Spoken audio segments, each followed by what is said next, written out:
welcome back to my channel. Today, let's continue with the topic Diary of a Wimpy Kid. So, today we are gonna see part 5, The Ugly Truth. Last time, we saw the video of Dog Days, Diary of Wimpy Kid Dog Days, which is the part 4 of this video. I hope you guys have seen that video, so let's not waste much of the time. Let's go to the video. So guys, this is the cover of the Diary of Wimpy Kid, The Ugly Truth. You can see this, guys. It's purple color this time. It has this book has 217 pages, guys. After 217th page, which is this, there are some exercises you can do. See this. So now let's begin with the topic. This book starts with Greg, Hesley and Rowdy, the best friends, having a fight. They had a big fight and, of course, their friendship has been an history. Yes, guys, they have a very good friendship between them, but they had a huge fight. Let's see what happens next. So, guys, the next chapter is Susan, that is the Greg's mother. She has to go back to a college in order to stimulate her mind, calm her mind. So, the Greg, his family, his father, mother and his brother have to take care of the family, but they do the worst job. Often food is ruined, and usually Susan, his mother, does the chores, so Greg is short of wearing the clean clothes. With Susan in college, the Greg's father, Frank, gives him a huge responsibility of waking up himself. What? Greg is like, what? And he puts an alarm clock under his bed and think that will be more effective than the last one. He sleeps, but he's unable to sleep because the ticking sound of the clock, tick, tick, tick. He feels like he's sleeping on a bomb, so he's unable to sleep, guys. As a result, Greg accidentally touches the fire alarm in his sleep state. He was like all sleepy because he didn't sleep last night. He accidentally turned on the fire alarm. Everybody in the school had to evacuate, and the fire department is called, but there is no fire in the school. And the principal said everyone to go in, and who pressed the fire alarm will be suspended and ask them to turn on in themselves. But Greg keeps quiet. Greg keeps quiet so that he don't have to be suspended. But many rumors have been spread. One of them is a tiny squirt, like little liquid, came and on the fire alarm, and teachers they could destroy them with a magical wand.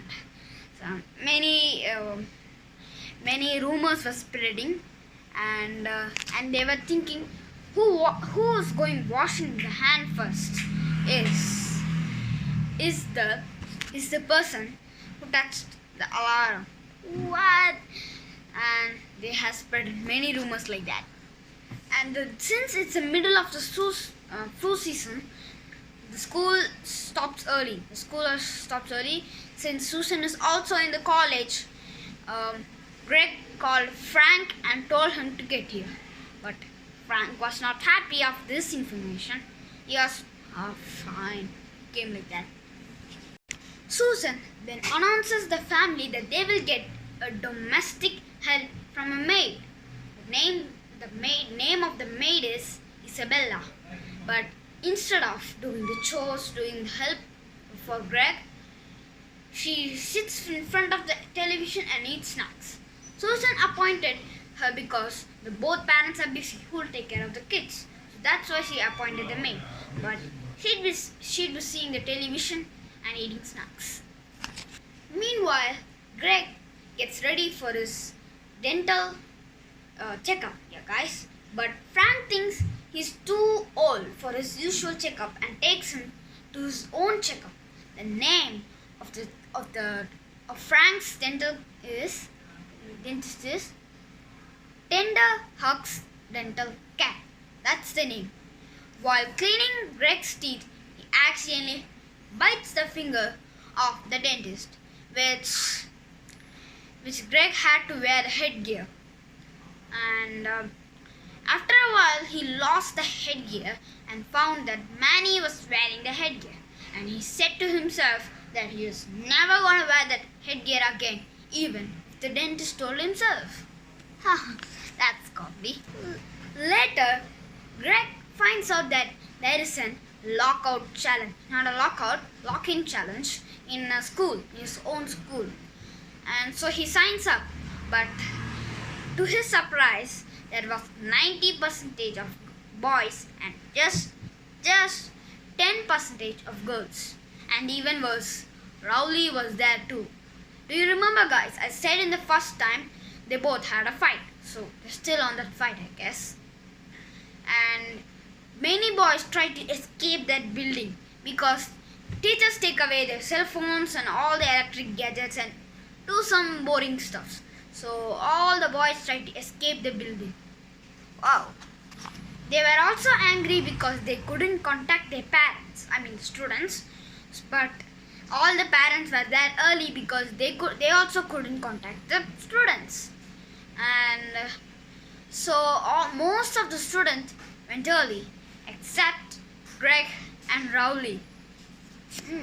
The following week, Greg also becomes sick because he didn't have enough sleep in the lock-in. So, but he has faked most of the six.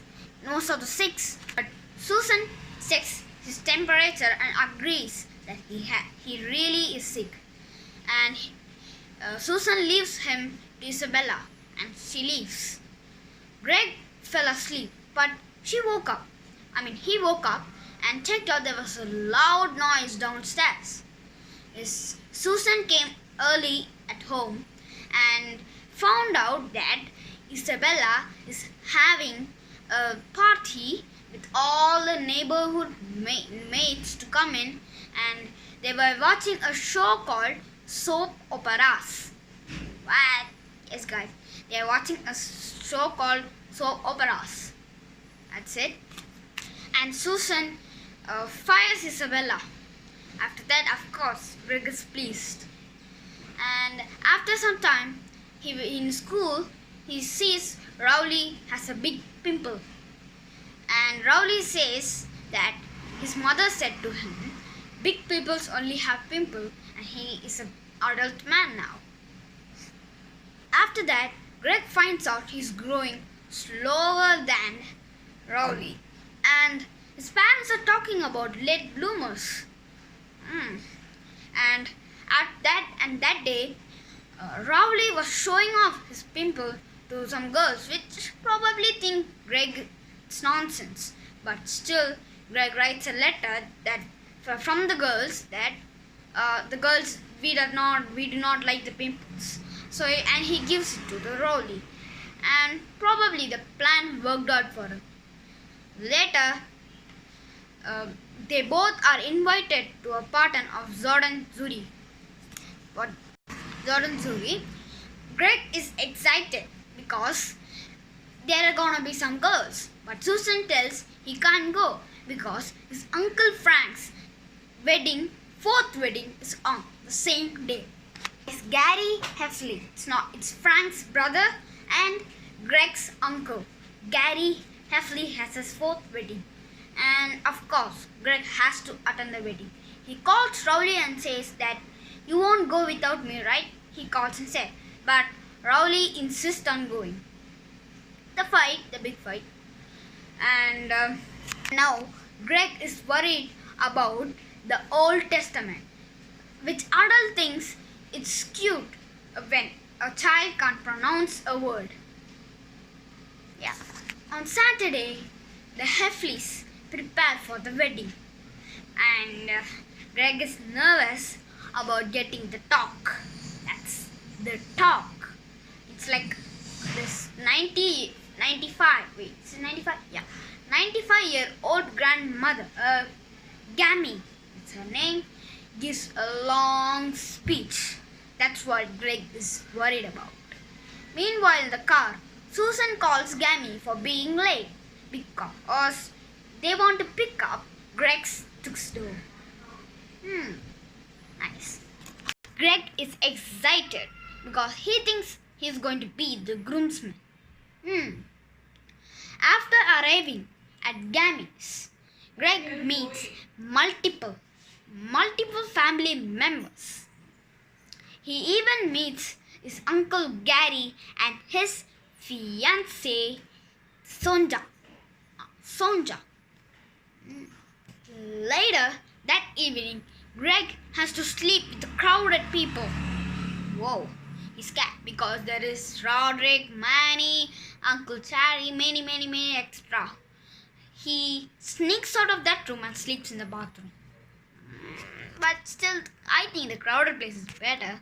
The day before the wedding, Greg complains about the place of Gammy and because there's no entertainment and her things are very old and valuable. The year before, Greg ate some old taffy and got sick. And he got a photo of that. Is Frank, his father, eating that same old taffy. I mean, oh my God, that would taste. And also, Greg finds out that he's going to be the assistant flower boy for Manny, not a groomsman. Oh, he's sad, of course. On the day of the wedding, the Heffley's family, after the ceremony, they went to where they serve food. And Uncle Gary's best man the name is Leonard, gave them a toast.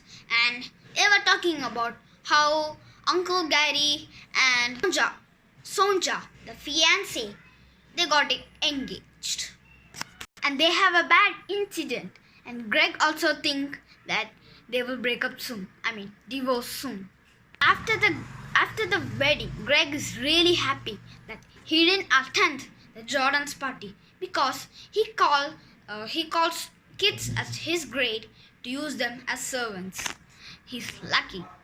Greg and Rowley ultimately go back to being friends again. And Greg thought that he don't need to wait till Rowley to come to him, and he made a difference and went to him. And that's how the book ends. Rowley and Greg back to being friends. Happy ending, finally. Last time, the dog days, the summer was good, and that was not a happy ending for Greg. This has a happy ending with Greg. So guys, don't forget to like and subscribe this video. Comment down below what's your favorite part of this video. Mine is that Greg escapes the Jordan party. That's my favorite part in there. Also, he was really relieved, right? So, I think it's a happy ending. So, guys, comment down below. And don't forget to like and subscribe this channel. We will be seeing you guys soon. Bye for now.